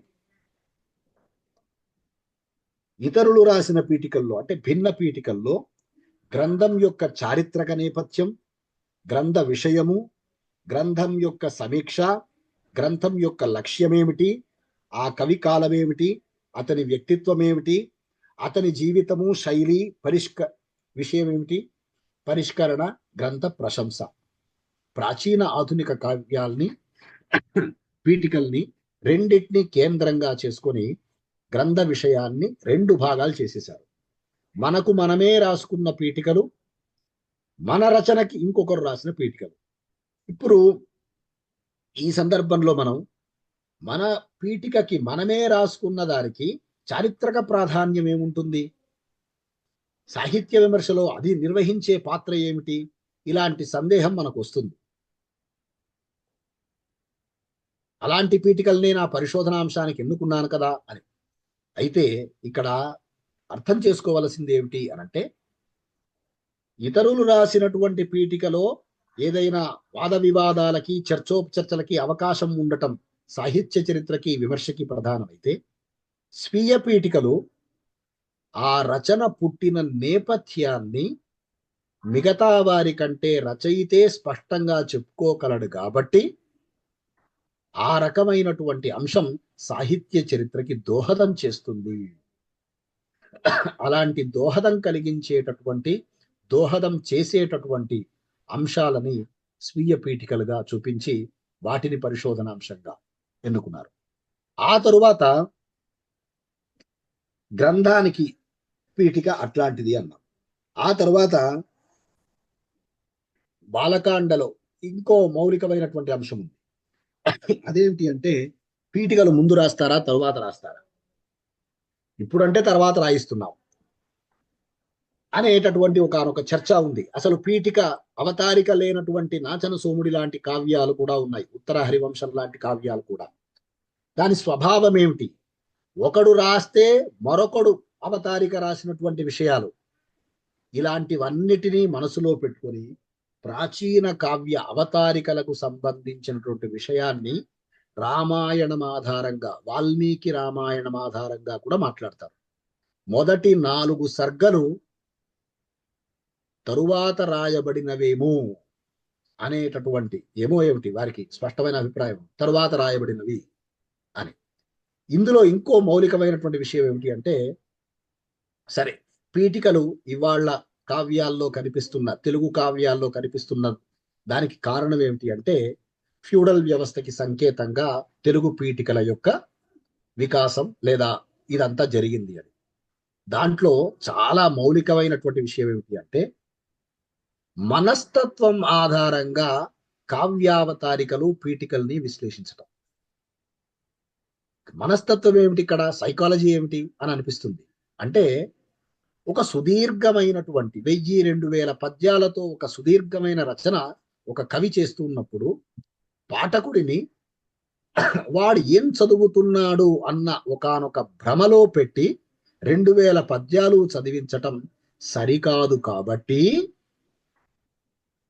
పాఠకుడికి తాను ఏం చదవబోతున్నాను, తాను చదవబోయే కథలో ఉన్న ప్రధాన విషయం ఏమిటి అని అర్థం కావటానికి ఏం చేశారట అంటే, కథా సంగ్రహాన్ని పీఠికలోనే, కథా విషయాన్ని పీఠికలోనే చెప్పే ఒక సంప్రదాయం వచ్చింది అని చెప్పారు. ఇది సాహిత్య చరిత్రకి పీఠికల్లో, అవతారికల్లో కుకవి నింద, పూర్వకవి స్తుతి, రాజుకు అంకితమిచ్చే పద్యం, రాజుని పొగడటం, ఇవన్నీ కూడా భౌతికంగా కనిపించే కారణాలు, కళ్ళ ముందు కనిపించే కారణాలు. రాజు రాయమన్నాడు, వీడు రాశాడు. రాజు అంకితం తీసుకున్నా అన్నాడు, తర్వాత వీడు అవతారిక రాసి అంకితం ఇచ్చాడు. తనకిష్టం ఉన్న కవిని, ఇష్టం లేని కవిని, వాళ్ళని ఏదో ప్రస్తావించాడు. కానీ కథా సంగ్రహం ఎందుకు చెప్తున్నాడు అవతారికలో? కథా సంగ్రహం చెప్పవలసిన అవసరం ఏమొస్తుంది అనటానికి సాహిత్య చరిత్ర లేదా కవులు ఎవరూ కూడా ఈ అంశాన్ని స్పృశించలేదు. వారి తర్వాత కూడా ఎవరు స్పృశించలేదు. మనోవైజ్ఞానిక కోణం నుంచి దానికి ఒక సిద్ధాంతాలను, ఫ్రాయిడియన్ అవన్నీ తీసుకొచ్చేం పెట్టలేదు. మానవ మనస్తత్వంలో 1 గంటన్నర 2 గంటలు మాట్లాడుతుంటే నేనేం మాట్లాడబోతున్నానన్న ఒక ఉపోద్ఘాతం ఉంటుంది. ఆ ఉపోద్ఘాత స్వభావం కావ్య అవతారికల్లో ఎట్లా సైకలాజికల్ దృష్టితో చూడవచ్చు అని మొత్తం తెలుగు కావ్యాలన్నిటినీ ఒక జంట కట్టి మాట్లాడారు. అది ఇంకో రకమైనది ఏమిటి అంటే, చంద్రశేఖర్ రెడ్డి గారు, రాజపాళెం వారు కూడా నన్నయ్య ఒరవడి మీద ఆలోచన చేసి ఉన్నారు. అవతారిక అందరూ అలాగే నిర్మించినారు కదా. అంటే ఒక ఒరవడిగా నిర్మించటంలో ఎంతటి భౌతిక కారణాలు, మానసిక కారణాలు, సాహిత్య కారణాలు, ఇవి 3 ఉన్నాయని మాట్లాడటం తెలుగు పీఠికలలో మిగతా రచనల కంటే ప్రత్యేకంగా కనిపించే లక్షణం. చాలా గమ్మత్తైన విషయం ఏమిటి అంటే, వారు మార్క్సిస్టు ఆలోచన విధానంతోనూ సామాజిక భూమికతో సాహిత్యం చూసేటటువంటి స్వభావం ఉన్న, వస్తు రూప సమ్మేళనాల పట్ల చాలా స్పష్టమైనటువంటి అవగాహన, స్పష్టత, వివరణ చెప్పగలిగే పద్ధతిలోనే ఆయన రాతలు ఎప్పుడూ ఉంటాయి. సాహిత్య కోణం లేకుండా మనం సామాజికమైనటువంటి విషయాన్ని ఎంత చెప్పినా లాభం లేదు అన్న ఒకానొక స్వభావం కూడా వారి రచనల్లో కనిపిస్తుంది. అది పీఠికలలో అడుగడుగునా మనకు కనిపిస్తుంది, తెలుగు పీఠికలో. ఆ తరువాత ఇంకొక ప్రధానమైనటువంటి విషయం ఏమిటి అంటే, మొత్తాన్ని ఇంతకుముందే ప్రస్తావించినట్టు దేవతాస్తుతి, ఫలశ్రుతి, సాంకేతికంగా పీఠిక పెరిగిన తర్వాత మూలాన్ని చెప్పటం, కవితా పరామర్శ చేయటం, కవిత్వాన్ని విశ్లేషించటం లేదా విమర్శించటం, కవి యొక్క స్వీయ ప్రసక్తి చేయటం, సుకవి స్తుతి, కుకవి నింద, దుర్జన నింద, అట్లాగే ఫ్యూడల్ వ్యవస్థకి సంకేతంగా ఉండటం, ఇవన్నీ కూడా ఒక క్రమ పరిణామంలో మొదటి 3 అధ్యాయాల్లో నిర్మించుకుంటూ వచ్చారు. 2-3 అధ్యాయాలు, పూర్వరంగం, ఉత్తరంగ రంగం అని నేను మాట్లాడినప్పుడు నిర్మించుకుంటూ వచ్చారు. ప్రశంసా వాక్యం మాత్రమే నేను పీఠికగా ఎన్నుకోలేదు అనే ఒక మౌలికమైనటువంటి విషయాన్ని పెట్టుకొని ఆయన చేసినటువంటి పని ఏమిటి అంటే, సాహిత్య పరిణామంలో ఒక 2-3 విషయాలు ప్రస్తావించి ముగించడానికి ప్రయత్నిస్తాను. ప్రాచీన కావ్య ముద్రణల యొక్క పీఠికలన్నీ కూడా ఒకే రకంగా ఉన్నాయి. కవి కాలము ఒక ఫార్మాట్ తయారు చేసుకున్నారు. కానీ ఆధునిక సాహిత్యానికి లేదా ఒక కవికి, రచయితకి రాసేటటువంటి పీఠికల దగ్గరికి వచ్చేసరికి కవితా పరామర్శ, కవిత్వానికి ఉండేటటువంటి ఒకానొక స్వభావం, ఇవన్నీ కూడా చర్చలోకి వచ్చాయి. అంటే ప్రాచీన కావ్యాల్లో ఆయా కవులు తమ స్వీయ కవితా లక్షణాన్ని చెప్పుకుంటే, ఆధునిక యుగంలో ఉండేటటువంటి పీఠికల్లో ఈ పీఠికాకర్తలు ఆ కవి యొక్క కవిత్వ లక్షణాల్ని చెప్పడానికి ప్రయత్నించారు. ఇది ప్రాచీనానికి ఆధునికానికి ఉండేటటువంటి తేడా.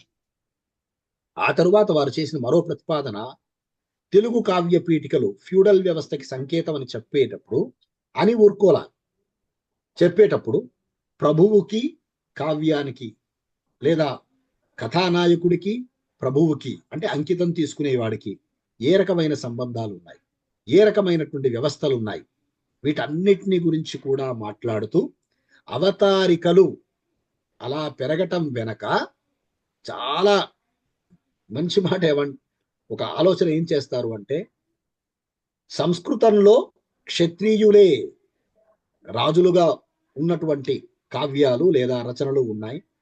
తెలుగు నేలలో శూద్రుడే మొత్తం రాజులుగా ఉన్నటువంటి ఒకానొక సమాజం.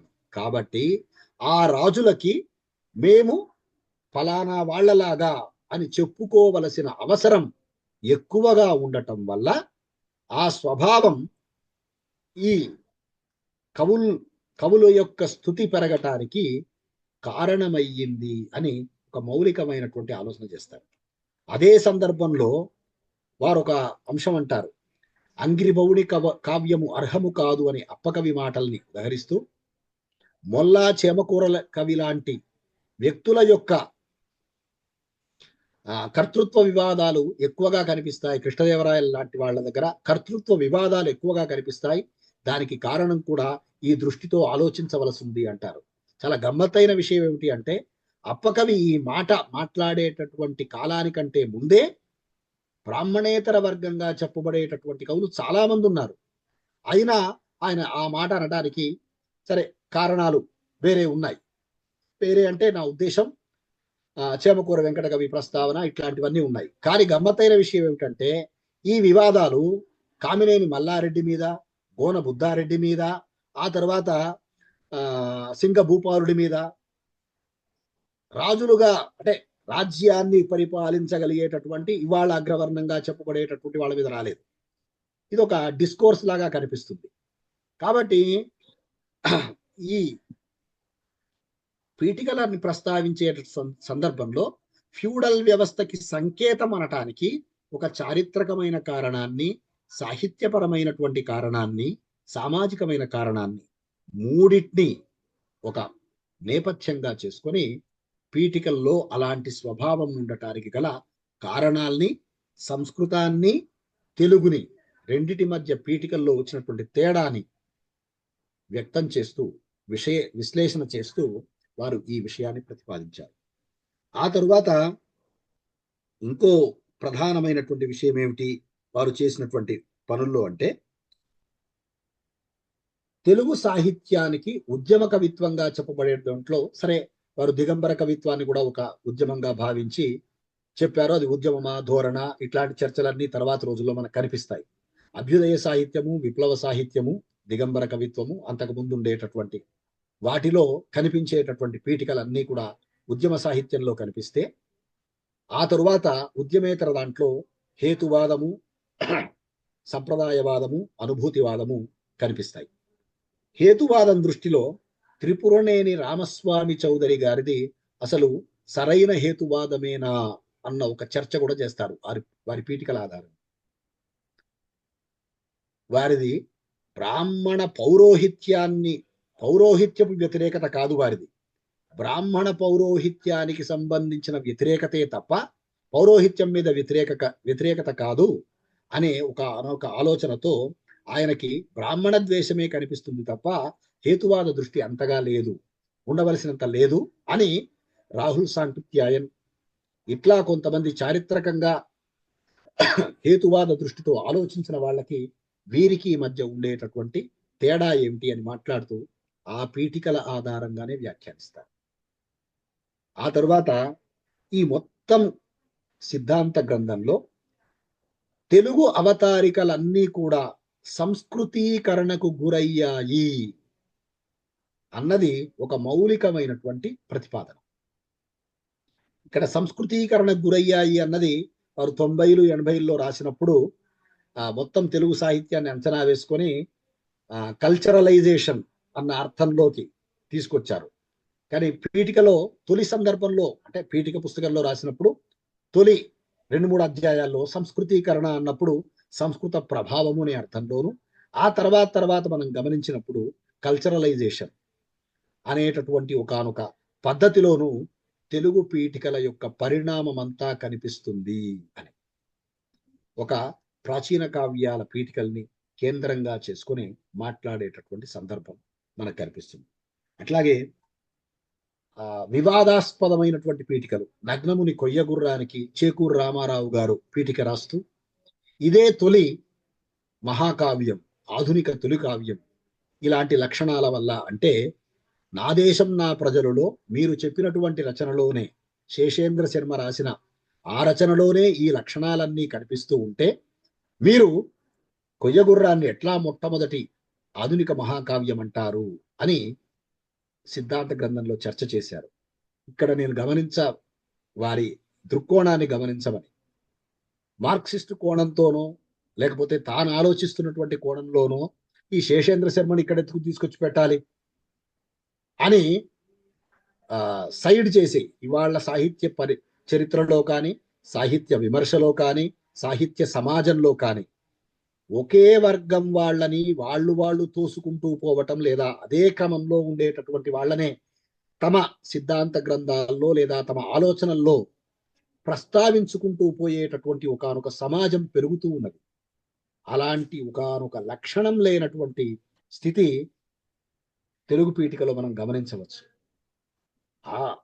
ఆ మాట ఇంతకుముందే నేను ప్రస్తావించినట్టు ఉద్యమేతర కవిత్వాన్ని ఎన్నుకోవటంలో కూడా సాహిత్య చరిత్ర దృష్టి, వారు ముందే అన్నట్టు సాహిత్య చరిత్రకి విశ్లేషణకి అవకాశం ఉన్న ఏ దాన్ని తాను వదిలిపెట్టను అనటంలో శేషేంద్ర శర్మ గారి యొక్క నా దేశం నా ప్రజలలో అలాంటి లక్షణాలు ఉన్నప్పుడు తొలి ఆధునిక మహాకావ్యం మీది ఎట్లా అవుతుంది అని తనకు పాఠం చెప్పినటువంటి తన గురువు చేకూరి రామారావు గారిని గురించి కూడా అక్కడ ప్రస్తావిస్తారు.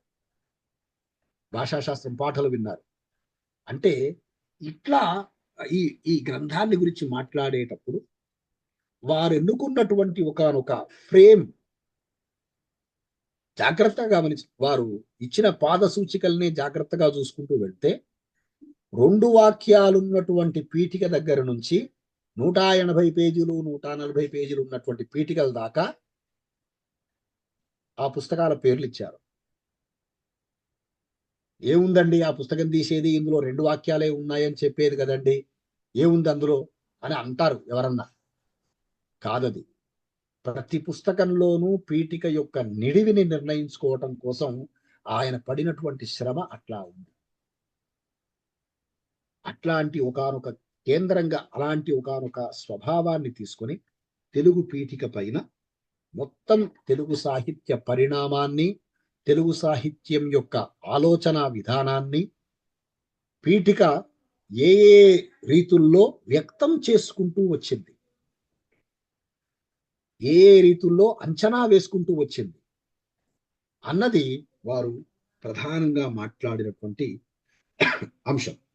ఆ తరువాత ఇంకో మౌలికమైనటువంటి విషయం ఏమిటి అంటే, వారి తరువాతి కాలంలో ఉన్న ఆలోచనల్లో కూడా భారతదేశంలో ఉన్నటువంటి ఏ సాహిత్యంలో కూడా ఇది ఆగిపోయి కొత్తది ప్రారంభమైంది అన్నది లేనే లేదు అన్నది ఒక స్పష్టమైనటువంటి అభిప్రాయము, అవగాహన చంద్రశేఖర్ రెడ్డి గారిలో ఉంది.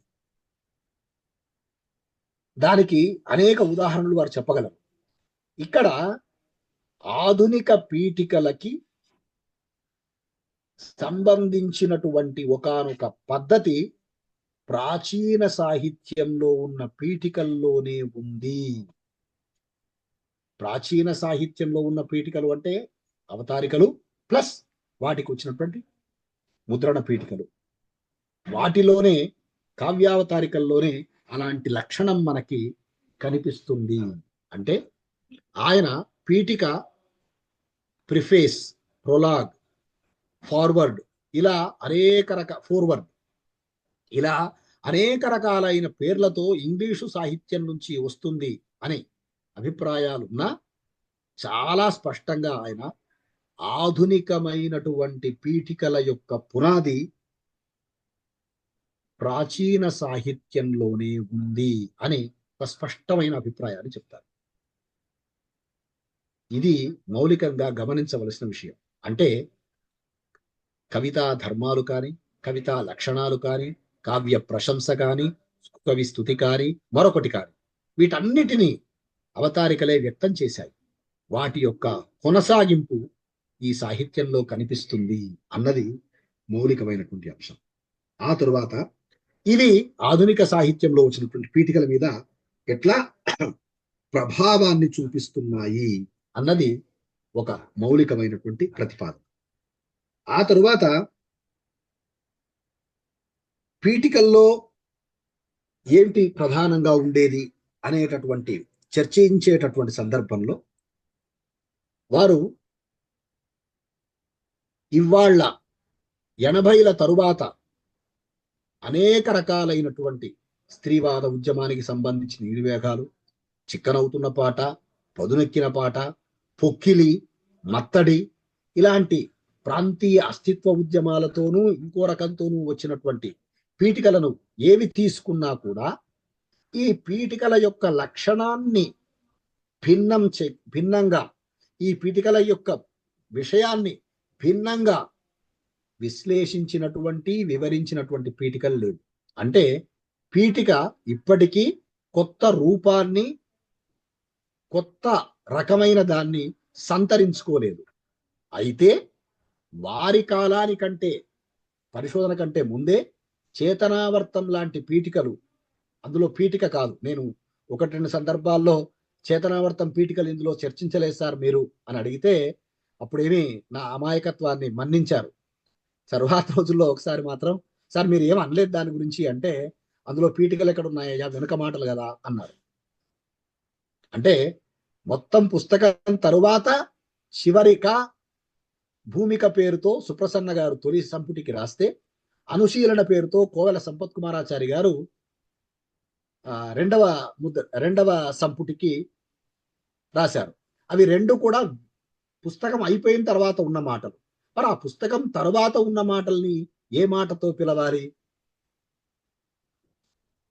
అవి కూడా పుస్తకంలో ఉన్న విషయాలనే చెప్తున్నాయి కదా అన్నది ఒక్కటి మాత్రం నాకు ఆ పీఠికల పుస్తకంలో మా గురువు గారి దగ్గర నుంచి నాకు జవాబు దొరకలేదు. కానీ మిగతా ఏ విషయాన్ని దీని గురించి ఈయన ఏమంటాడు అని మనకు అనుమానం వచ్చే లోపల 4 అడుగులు ముందుకు వెళ్ళగానే మనకు ఆ అనుమానం తీరిపోతుంది. అట్లాంటి ఒకానొక భాషలోను, వాక్య విన్యాసంలోను, చెప్పే విషయంలో ఉన్నటువంటి సారళ్యంలోను అట్లా చాలా సంక్లిష్టత లేకుండా ఎంతటి గహనమైనటువంటి విషయాన్నైనా సరే ఒక చారిత్రకమైనటువంటి దృక్కోణంతో మొత్తం సాహిత్య పరిణామాన్ని మనసులో పెట్టుకొని దాన్ని వ్యాఖ్యానించేటటువంటి ఒకానొక శైలి తెలుగు పీఠికలో అడుగడుగునా కనిపిస్తుంది. అలాంటి ఒకానొక అంశంలో ఏమి వారు ఈ పుస్తకం ద్వారా ప్రతిపాదించదలుచుకుంది, లేదా ఈ పుస్తకం ద్వారా వారు ఏమిటి చెప్పదలుచుకుంది అని అంటే, పీఠికల యొక్క పరిస్థితి దినదినము అధ్వాన్నం కావటం కూడా ఆయన ఆ రోజుల్లోనే గమనించారు. దానికి శ్రీశ్రీ లాంటి వాళ్ళని కొంతమందిని కూడా ఉదాహరణగా తీసుకున్నారు కూడా ఆయన తరువాత రోజుల్లో రాసిన వ్యాసాల్లో. ఎవరైనా తన దగ్గరికి పీఠిక రాయించుకోవడానికి వస్తే నేను వాడి యొక్క మంచిని మాత్రమే చెప్తాను అని శ్రీశ్రీ నిర్ణయించుకోవటం, ఇలాంటి వాటి ప్రస్తావన కూడా తరువాతి రోజుల్లో రాసిన శ్రీశ్రీ పీఠికల మీద వాటికి రాసిన వ్యాసాల్లో కూడా వారు ప్రస్తావన చేశారు. కాబట్టి సాహిత్య సృష్టి అనేటటువంటి ఒకానొక అంశాన్ని కేంద్రంగా చేసుకుని కవులు, కొత్త తరం కవులు లేదా కొత్తగా రాసేవాళ్ళు పైతరం వాళ్ళ దగ్గర తమకొక యోగ్యతా పత్రం కావాలి, తమని నలుగురు గుర్తించాలి అనే ఒకానొక లక్షణంతో రాయించుకునేటటువంటి పీఠికల దగ్గర క్రమ పరిణామాన్ని జాగ్రత్తగా గమనిస్తే లోపాలు చెప్పకుండా వాళ్ళని సరిదిద్దకుండా వస్తున్నటువంటి పీఠికల వల్ల సాహిత్యానికి కొంత నష్టం వస్తుంది, కొంత ఆ పరిస్థితులు రాబోతున్నాయి అన్నటువంటి అవగాహన ఆ రోజుల్లోనే చెప్పినటువంటి గ్రంథం తెలుగు పీఠిక. ఇక ఈ మొత్తం క్యాన్వాస్ లో దీని ప్రత్యేకత ఏమిటి అని అంటే, ఇవాళ తెలుగు పీఠిక అని ఎవరైనా పిహెచ్డి చేయాలి అనుకుంటే వాళ్ళకి అంశం లేదు. అదేమిటండి, గురువు గారు 87లో చేశారు, మళ్ళీ ఇప్పుడు 25లో ఉన్నాం, 40 ఏళ్ళైంది కదా. ఈ 40 ఏళ్లలో ఎన్నో కొత్త పీఠికలు వచ్చుంటాయి కదా, ఎన్నో పుస్తకాలకి పీఠికలు వచ్చుంటాయి కదా. వాటి గురించి ఏం మాట్లాడేందుకు అవకాశం లేదా అంటే, ఏం మాట్లాడినా అందులో ఏముంది అని మాట్లాడగలం తప్ప ఆ నిర్మాణంలో కొత్తగా వచ్చిన మార్పు ఏం లేదు. అందువల్ల తెలుగు పీఠికల్లో వ్యక్తుల మీద పీఠికలు, చేరా గారు రాసిన పీఠికలు, రాజపాళెం గారు రాసిన పీఠికలు, మా గురువు గారు రాసిన పీఠికలని, అలా ఒక రచయిత రాసిన పీఠికల్ని ఎన్నుకొని పిహెచ్డీలు చేయవచ్చు. కానీ పీఠిక మీద మళ్ళీ పిహెచ్డి చేయటానికి కొత్త వస్తువు పుట్టింది తప్ప, కొత్త విషయం పుట్టింది తప్ప, దాని నిర్మాణంలో కానీ దాని విషయంలో కానీ పెద్దగా మార్పులు రాలేదు.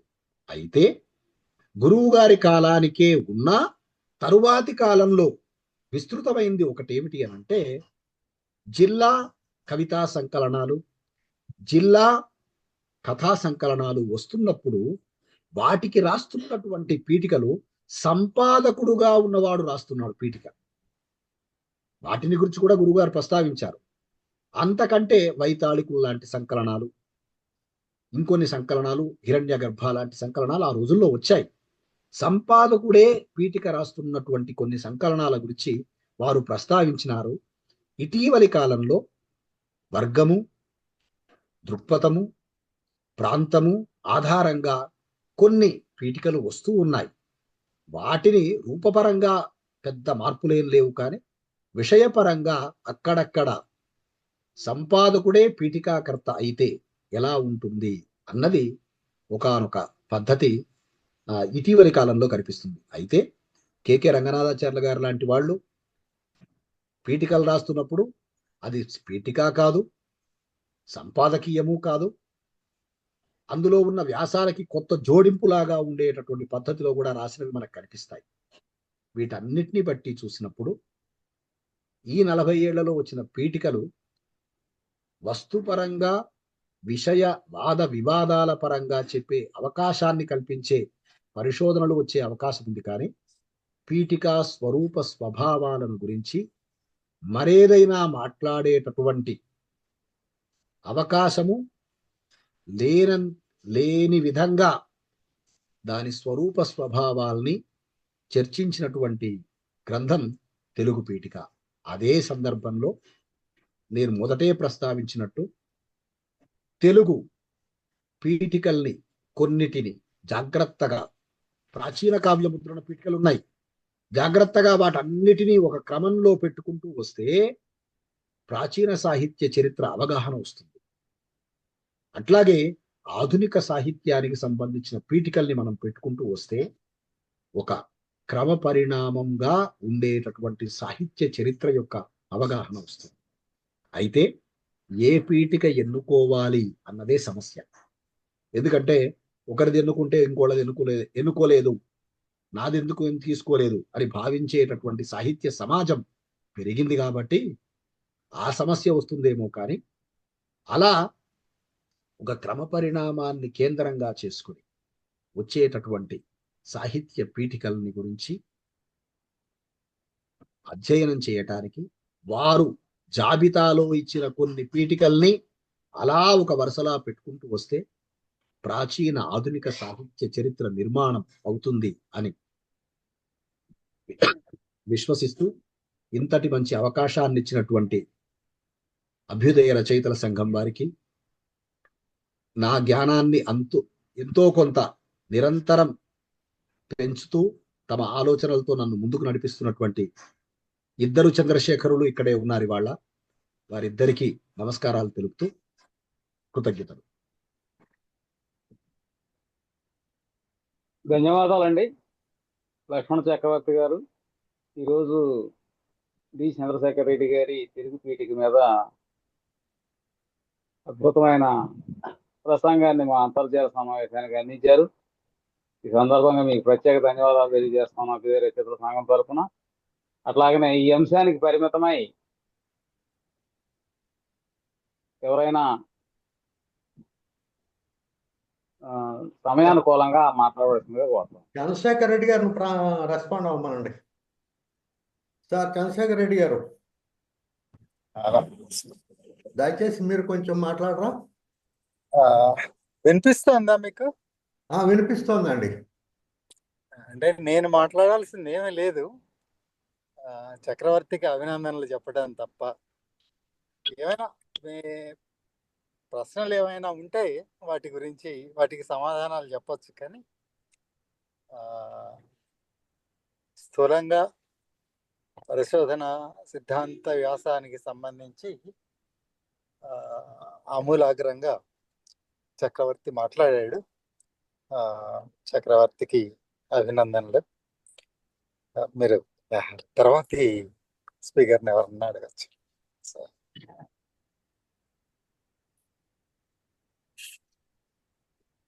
ఈ సబ్జెక్టు పరిమితం, ఎవరైనా ఏదైనా అడగదలుచుకున్నా, యాడ్ చేయదలుచుకున్నా చేయొచ్చు.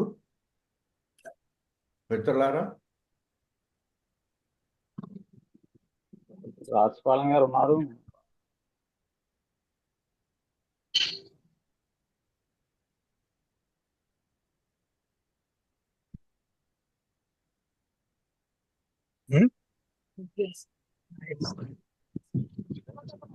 మిత్రమా, నమస్కారం సార్. సాగర్, నమస్తే అండి. నమస్తే. మా మిత్రుడు చక్రవర్తికి నా హృదయపూర్వక శుభాకాంక్షలు. ఆయన ఎప్పుడు కూడా చాలా నిర్మాణాత్మకంగా ఉంటుంది. కొంచెం ఇతరులు మ్యూట్ చేసుకోండి మిత్రులారా. నేను చూస్తున్నానండి.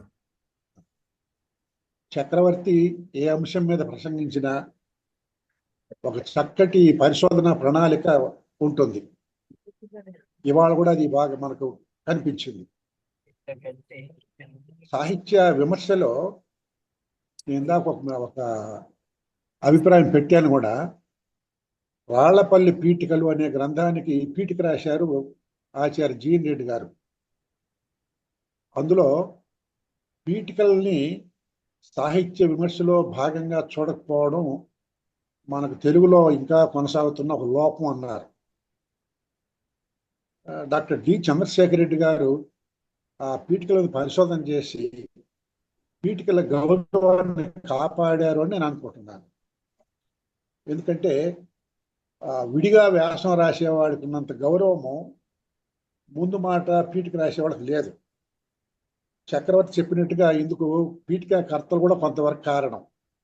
పుస్తకం చదవకుండా ఏవో 4 వాక్యాలు రాసేసి ఇది పీఠిక అనడం, ఇటువంటి వాళ్ళ వల్ల కూడా పీఠిక మీద చిన్న చూపు వచ్చింది. అయితే చాలా శక్తివంతమైనటువంటి పీఠికలు రాసిన వాళ్ళు ఉన్నారు. మౌన చరిత్రకి, పాల్కురు సోమనాథుడికి వాళ్ళు ప్రాచీన పండితులు. చక్రవర్తి గారు చెప్పినట్టుగా 140, 150 పేజీల పీఠికలు. అలాగే మన పౌరాణిక కథలను పునర్వ్యాఖ్యానం చేస్తూ వచ్చినటువంటి హేతువాద రచనలకి ఆ రచయితలు రాసుకున్న పీఠికలు, నార్ల వెంకటేశ్వర లాంటి వాళ్ళు చాలా గొప్ప పరిశోధన పత్రాలు అవి. అందుకోసం పీఠికలు అన్నింటినీ ఒకే ఘాట్లో కట్టేసి ఎగతాళిగా చూడడం మంచిది కాదని ఈరోజు మన చక్రవర్తి గారి ప్రసంగం రుజువు చేసింది.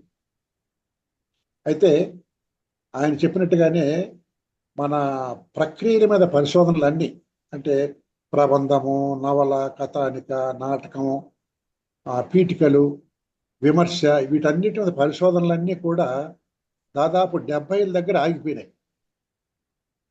అది ఒక పెద్ద తుఫాన్ లాగా 1960-70 మధ్య సాహిత్య ప్రక్రియల మీద పరిశోధనలు జరిగాయి. 70 తర్వాత అవి కొనసాగలేదు. ఇప్పుడు చక్రవర్తి చెప్పిన దాన్ని బట్టి మనం ఈ విశ్వవిద్యాలయ తెలుగు ఆచార్యులకు 1970 తర్వాత ఒక్కొక్క ప్రక్రియకు కొనసాగింపు ఎలా జరిగిందో వాళ్ళ పరిశోధన చేస్తే బాగుంటుందని విజ్ఞప్తి చేయడం మంచిదని నేను భావిస్తూ ఉన్నాను. మంచి ప్రసంగం చేసిన మిత్రుడు, తమ్ముడు చక్రవర్తికి నేను మరొకసారి అభినందనలు తెలియజేస్తూ, ఈనాటి ప్రసంగానికి వస్తువైన పెద్దలు డాక్టర్ చంద్రశేఖర్ రెడ్డి గారికి నమస్కారం చెప్తూ సెలవు తీసుకుంటాను.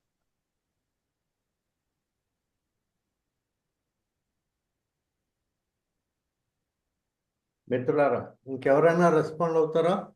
ఏమైనా అడగదలుచుకుంటే అడగవచ్చు. సారు చంద్రశేఖర్ రెడ్డి గారు చాలా పరిమిత వాక్కు. అవును, అవసరానికి మించిన పరిమిత వాక్కు అయింది. లేకపోతే నా మంచి మాట చెప్పగలరా ఆయన.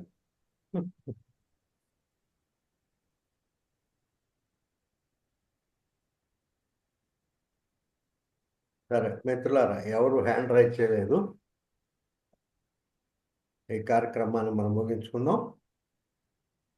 ఓ మంచి విశ్లేషణను మనకు అందించినటువంటి లక్ష్మణ చక్రవర్తి గారికి. సార్ ఒక్క నిమిషం సార్. సార్ చెప్పండి. ఇటీవలి కాలంలో మళ్ళీ అంటే తర్వాతి 30 ఏళ్ల మీద కూడా మా గురువు గారు అదే రాజపాళెం చంద్రశేఖర్ రెడ్డి గారు సాహిత్య అకాడమీ కోసమే ఒక పీఠికల మీద మళ్ళీ రాయించారు. అంటే నేనేదో నా మాటల్లో అన్నాను, అసలు పీఠికల్లో పెద్ద మార్పులు రాలేదు, ఏమీ లేదు అని. గురువు గారు ఏమైనా కొత్త రకంగా ఏమైనా కనిపిస్తున్నాయా, అసలు ఏమైనా వారు ఏమన్నా చూసారా అని వారు ఏమన్నా 2 నిమిషాలు మాట్లాడితే బాగుంటుందేమో. అంటే కంటిన్యూషన్ గా ఏమన్నా ఉన్నదా, అసలు పరిస్థితి ఏమన్నా ఉన్నదా అసలు?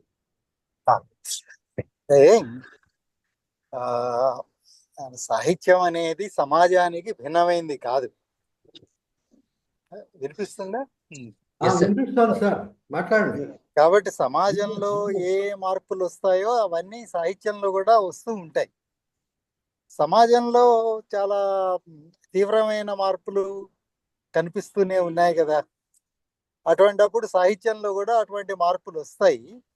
ఆ మార్పులకు అనుగుణమైన సాహిత్యం వచ్చినప్పుడు ఆ సాహిత్య పీఠికలు వాటి స్వరూప స్వభావాల్ని వివరించడానికి ప్రయత్నం చేస్తాయి.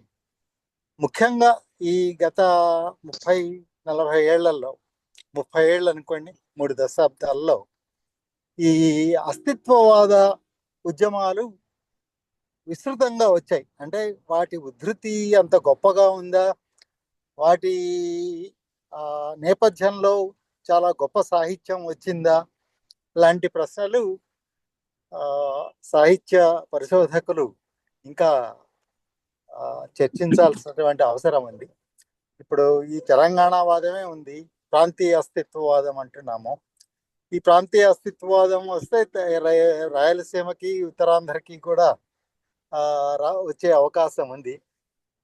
ఇప్పుడు ఈ జిల్లా కవిత్వ సంపుటులు, కథా సంపుటులు రావడంలో కూడా కొంత అటువంటి పరిస్థితి ఉంది. అట్లాగే ఈ బీసీ వాదము, ముస్లిం వాదము, సరే స్త్రీవాదం కొంచెం వీటి అంటే ముందే వచ్చింది అనుకోండి. ఇవన్నీ వాటి సంకలనాలు వచ్చాయి. అంటే వివిధ రచయితలు రాసిన కవిత్వ ఖండికల్ని సంకలనాలుగా కూర్చి వాటికి సంపాదకులు రాసినటువంటి పీఠికలు ఉన్నాయి. అవి ఆయా ఉద్యమ స్వరూప స్వభావాల్ని వివరించడానికి ప్రయత్నించాయి కొంతవరకు.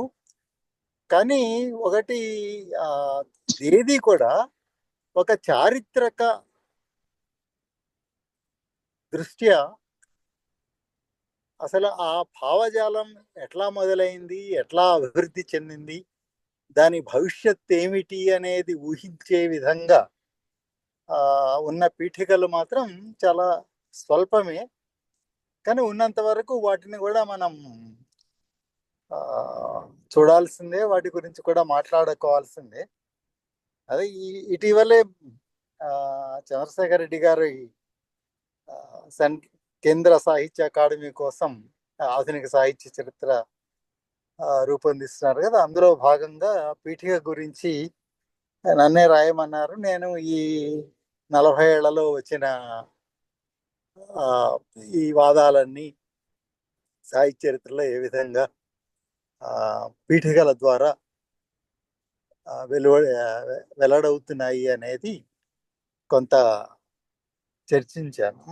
అట్లాగే ఇంకొకటి ఏంటంటే, అంతకు ముందు వ్యక్తుల పీఠికలు, ఇప్పుడు కట్టమంచి రామలింగారెడ్డి గారి పీఠికలు, రాళ్లపల్లి అనంతకృష్ణ శర్మ గారి పీఠికలు లాంటి 3, 4 పీఠిక సంపుటాలు మాత్రమే వచ్చినాయి.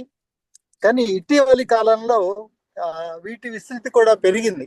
చాలా మంది రచయితలు, అంటే ఇవాళ ప్రసిద్ధులైన వాళ్ళు చాలా మంది కవులకి, రచయితలకి పీఠికలు రాస్తున్నారు.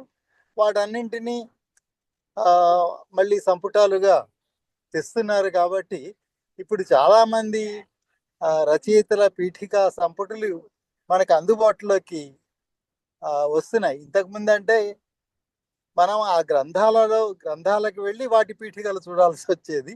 ఇప్పుడు ఆ పీఠికలన్నీ ఒకే చోట లభ్యమయ్యే అవకాశం కూడా ఇప్పుడు కలుగుతూ ఉంది. కాబట్టి పరిశోధనలకు మరికొంత సౌలభ్యం ఏర్పడుతూ ఉంది.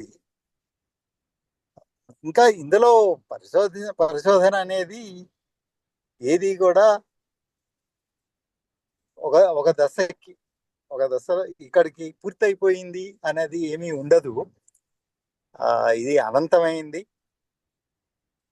ఇంకా ఎన్ని సంవత్సరాలైనా, ఎన్ని పుస్తకాలు రాసినా, ఎంతమంది రాసినా ఇంకా బోలెడంత సమాచారం ఉంటుంది, విశ్లేషణ మార్గాలు ఉంటాయి. పరిశోధకులు ఇంకా ఎన్నుకొని ఈ మార్గంలో ప్రయాణించవచ్చు. అంతకంటే నేను చెప్పాల్సింది ఏమీ లేదనుకుంటాను. కృతజ్ఞతలు మీకు. థ్యాంక్ యూ, ధన్యవాదాలు సార్. మంచి విషయాన్ని యాడ్ చేశారు.